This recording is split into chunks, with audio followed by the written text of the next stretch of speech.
Today we are going to talk about West Africa. Now I know we started the unit yesterday, but in order to know about West African culture, you need to know about the geography of West Africa, because West Africa really involves a lot of geography to it. So we're going to start out by talking about fall vegetation zones of the West Africa. So today, our activity will be titled the fall. And I know you can't see this, viewers, but I'm telling you, vegetation zones. Zones of West Africa. Alright, so this is going to be what we're doing today. So I've put our unit, West Africa, and I should say this is unit 3. Okay, so this is what we're learning. We are learning about the fall vegetation zone in West Africa today. Now we're going to talk about fall chapters. We're going to look at fall chapters because I really don't want to write anything more because it'll defeat the purpose because the viewers can't see it. Now, we're going to start out with learning about the Owe societies in West Africa, and then we're going to move on to learning about Ghana. Then we're going to learn about how Islam influenced West Africa, and then we're going to finish it off with the West African cultural legacy. And I'm sure that every single student I've had over the years has looked forward to that chapter, chapter 14. Now, starts at chapter 11 and goes all the way to chapter 14. Now let's get down to business. There is 4 vegetation zones that you should know of. And to review, because we need to know what these are in order to know about West African culture. Now the 4 vegetation zones are the Niger River. I'm just going to put the Niger. People know what that is. The Sahel.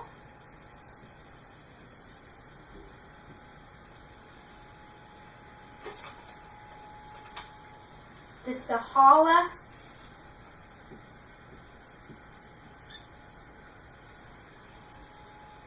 And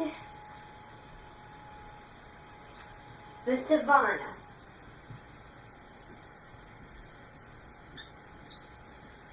Now we're going to talk about these different zones, okay? So these are the zones that we're going to talk about. Now you need to get your pencils out and write in your notebook. So take out your title notebooks, and we're going to turn to page 1 in the notebooks. Wait. Oh, darn it. I turned to the back page. I was like, I don't remember writing that. That's not what I wanted. So, I'm going to turn to the first page, and I want you to copy this down. I'm going to turn to the second page and the title notebook. So I want you to copy this down as I am talking. Now the first region zone that we're going to cover is going to be the Niger River. Now the Niger River, 3 words. So because it's only 3 words, I'm going to just write it up on the board. Now the thing we should know about the Niger River is, first of all, it's a trading post well, it's a trading route. And the thing that's such an advantage about the Niger River is it makes land fertile. That's Fertile. Alright, so that is what we know about the Niger River. So I hope you written that down as I was writing that down, because we're moving on to the another zone. Now the other zone is going to be the Sahel zone. Now basically what the Sahel is a zone of semi-desert. So that's what the Sahel is.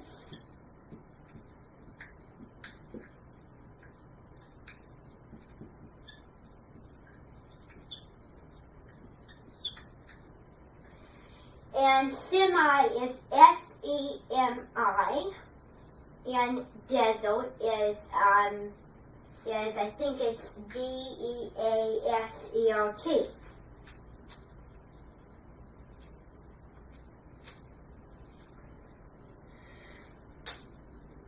Alright, so now we know what these two are, correct? So the Niger and the Sahel. Now we're going to move on to a real big one. In this unit, this is going to be the biggest zone that we're going to talk about. It says the Sahara Desert. So, desert. And semi means half desert. Doesn't mean full desert. Just means a little desert, but not like a whole lot of desert. So then, the Sahara Desert is it's in North Africa. It's the largest desert, and Arab Muslims travel through the desert to trade. Or, let's see, what does it say for? I think that's correct. Doesn't say in my notes, but I think that's correct. So then, now we know what the Sahara is. I'm not writing everything down because I want to tell everyone what it is. So, what is the Niger River? Okay, a trade route. Another thing about Niger River, we've already said that. Don't look at the board. This is from your memory. You forget it. You got it. So that is the Niger River. Now, what about the Sahel forwards? Yes, Queenie. A zone of semi-desert. Perfect. What about the Sahara? Can we talk about the Sahara?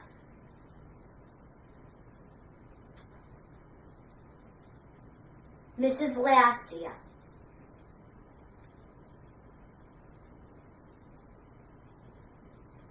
Oh, and one definition. The largest desert in North Africa where Arab Muslim traders travel there. A lot of people crawl through the desert because it's so hot. And I didn't put that down because obviously a desert is very hot. And in a desert, people will wear light clothing because we all know that the light reflects the heat. And the more dark colors absorb the heat. That's very bad.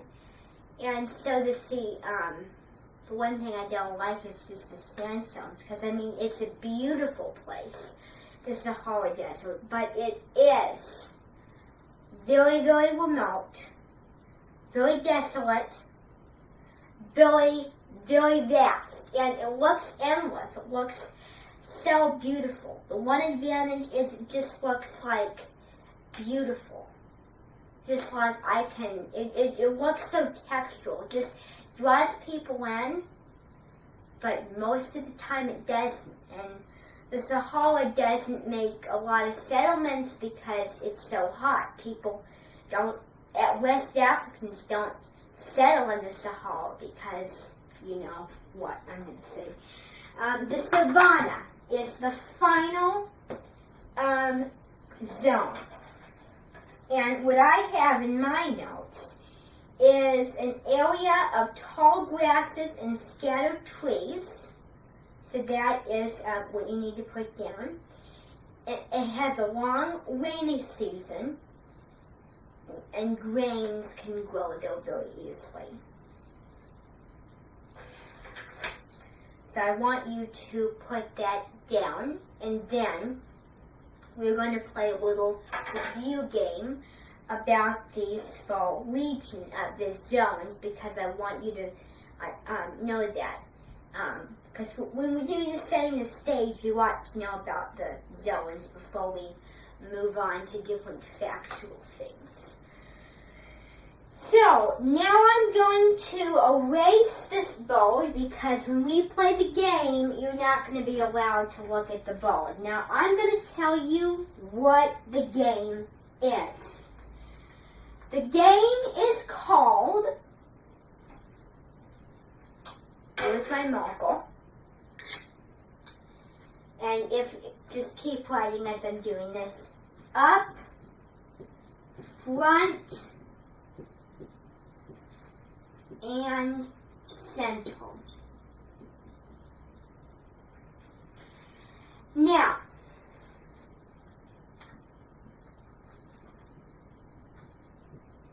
let's play the game.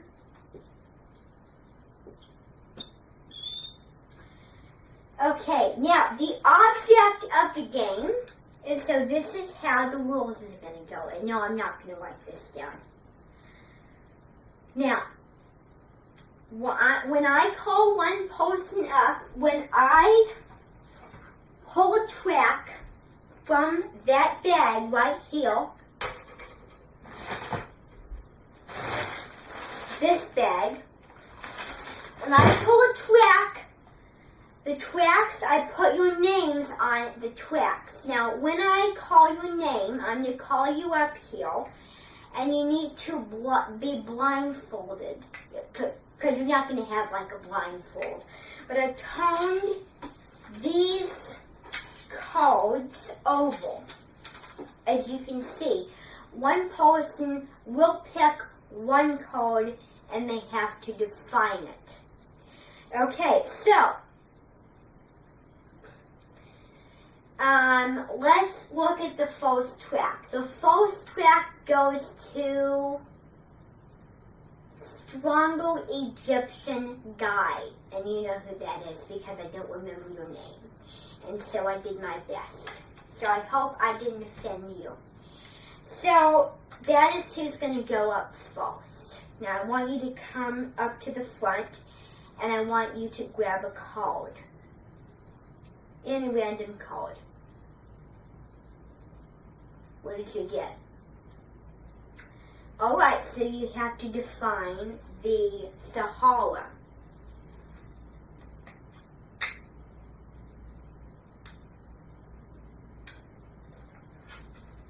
Yes? Exactly. Perfect. Alright. Now let's have another person go up.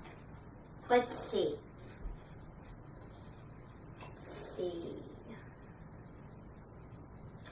Well, do we get the idea of this? About the zones? Do we understand all the zones? Okay. Then I won't need to do this. Alright, so now we're going to move on. Now we've talked about the zones. We seem to get it, and I don't want to waste any more time. Let me just check how much I've got left on this. Probably about 20. Alright, so then we're going to talk about, so the first thing we should know is that West Africa, Islam really spread in West Africa. And we discussed it. Africa is a very large continent. It's, after Asia, the largest continent. Now the zones in Africa, they influence developing civilizations because, think of it, if you had a civilization in the Sahara, it would not influence it because it would be just so hot and they would just move all their stuff and go. So the temperatures of those zones really influence because of how comfortable people are. Now we've already talked about those. Now, there was a lot of trading going on. There wasn't a lot of economics in Africa. They didn't use currency in Africa. They traded because we're going to talk about currency now. Now, currency is a form of money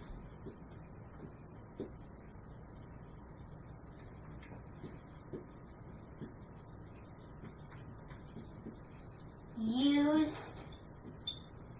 in different countries.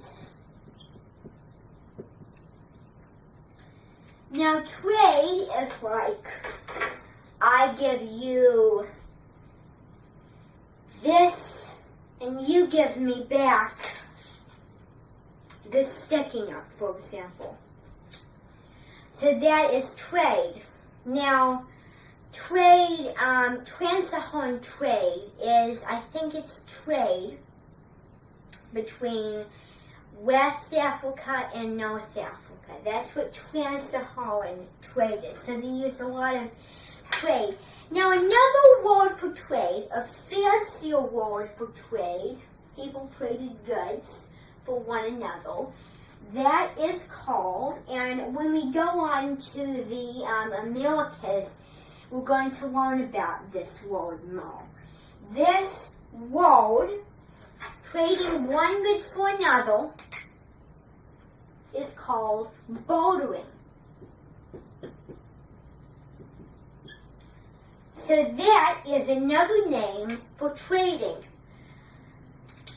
Now, we're going to learn, when we learn about Ghana, we're going to learn about silent bartering. And silent bartering, because I mean, a lot of people in Africa can't speak a lot of the time, and so that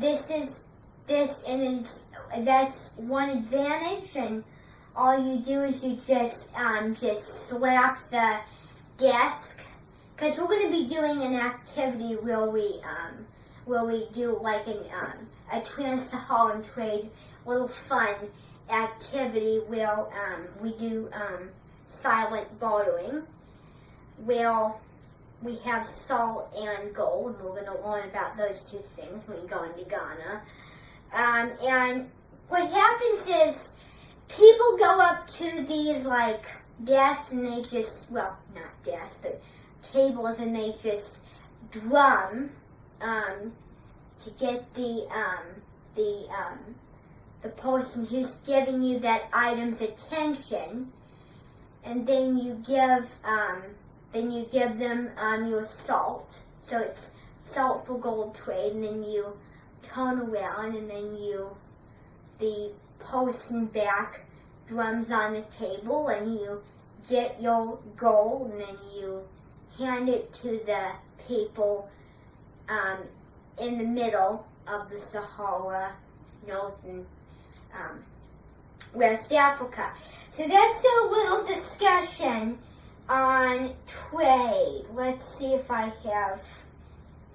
So, people living in different zones had to trade to get items they could not find for themselves.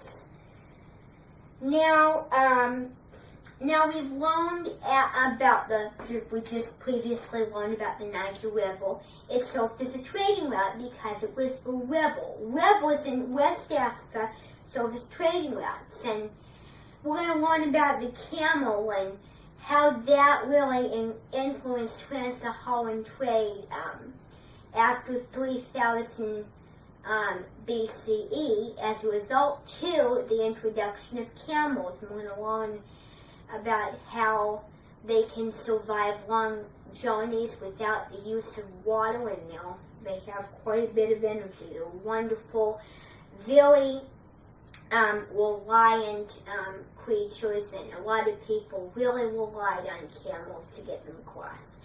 And you would not judge how gross they are if you were in need of a serious transportation in the desert like the Sahara. So, now, let's see if I can find anything. Now, farming developed south of the Sahara, and so we learned about the Niger River making land fertile, and they also provide fish.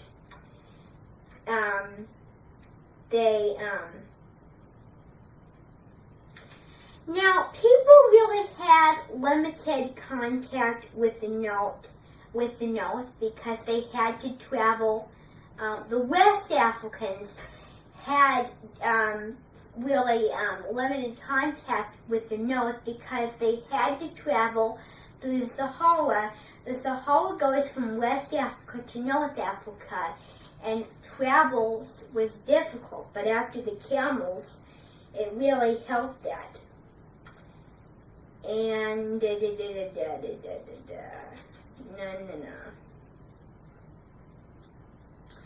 So there's 3 kingdoms in West Africa. Let me just go check on time. Oh, I got about 12 minutes. I'm good. Now we're going to talk about the three kingdoms. The first one is Ghana. So this happened first. The second is Mali. So after Ghana declined, then Mali, and we're going to learn about this at the end of the next chapter, rose. So Ghana, Mali, and then I think Song Hell. So this is sort of, think of it as the caveman primal African history, because we're learning about really, really ancient history in this textbook. So that is those are the 3 kingdoms in West Africa. Now, we should know that Arab Muslim traders from the north part of Africa were crossing the Sahara by the 1700s.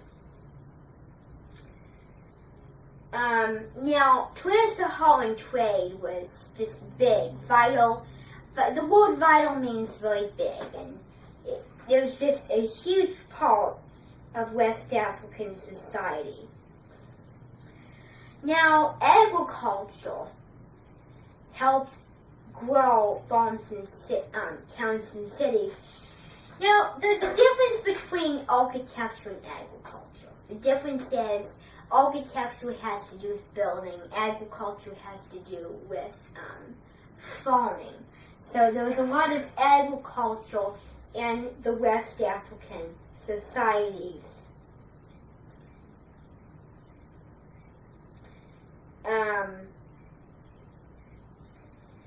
Well, trade really played a key role in West African societies, obviously. So that is that. So I hope you're learning quite a bit. Now, by 4000 BCE, people settled to farming south of the Sahara. Because people really didn't have a lot of farming in the Sahara because you can't grow anything. It's so hot there. Ugh. Now, the Hittites of present-day Turkey mastered iron working that spread to Africa by traders who crossed the Sahara. So a lot of things got sent from one part of Africa to the other part of Africa very easily. Now, we're going to talk about another word. We're going to talk about smelting. This is a new one. This is not very important, but it's interesting. Smelting. Now, the word smelting means a process